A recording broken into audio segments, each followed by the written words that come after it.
supported, against the wish of my colleagues, the idea of privatizing electricity. My main argument then was that the beauty of capitalism and of private ownership is that in seeking to make profit, they will render a service.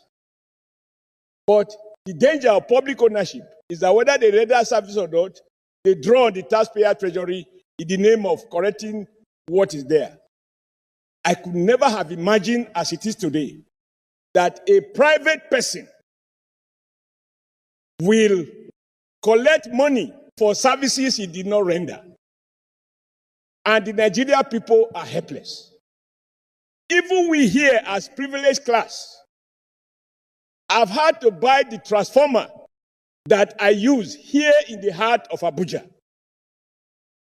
And to install it, I have to persuade, negotiate, and even effect payment to Abuja distribution, whatever, to connect the transformer I have procured personally with my resources. And hereafter, this transformer becomes the property of the DISCO.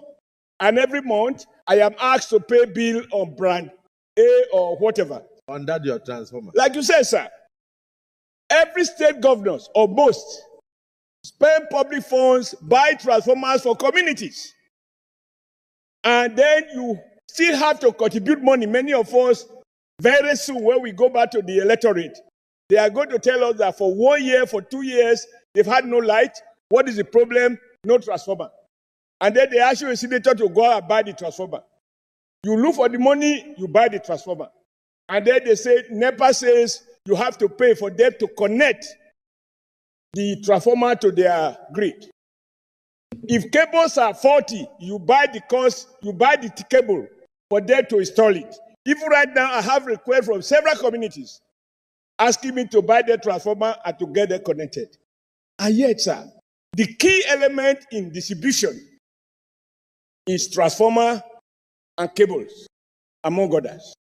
So if these ones are now being procured by state government using public funds and individuals using their personal resources, what is the cost that these DISCOs are incurring? Now, worse, the money they claim to have paid, because the logic of privatization was to inject private capital into these services. In truth, they went to borrow from Nigeria deposition funds in various banks,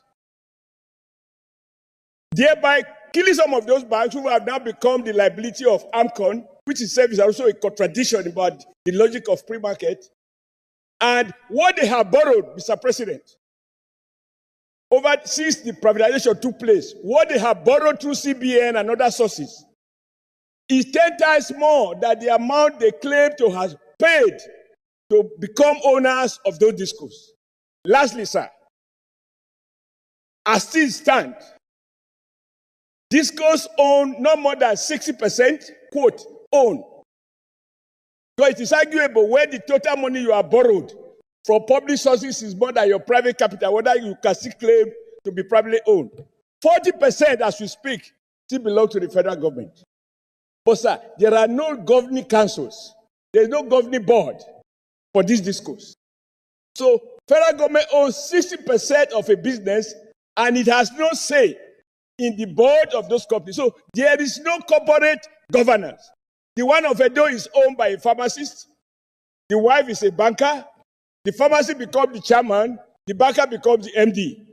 They mismanage Edo economy, Delta economy, Ondo economy, Ekiti economy, and we are down right now in crisis. Even I, sir, that I don't live in Benin, my bill every month, I can't even afford it. So, Mr. President, I support the motion by my very good friend who lost an earlier motion, thanks to the vigilance of Mr. Senate President and your commitment to protect the poor. But this motion can benefit from a radical review, including the option of revoking the ill-conceived, ill-executed privatization and revisit it in line with the renewed agenda of Mr. President. that no one shall pay for services to a private Nigerian who did not render that service. We are going to a petrol station to buy fuel without a pump. And the person selling the fuel tells us this is the amount of liter I have injected. You are not meant to verify it. May your leadership, sir, or common as it is, be the one that gives us the political will to revisit and protect Nigerians, rich or poor, who have been victimized by the fake new owners of the DISCOS. Thank you, Mr. President. Well guided. In fact, I have to be very honest with you. The president's reform in this country will go to naught unless we take a critical look at what is going on in the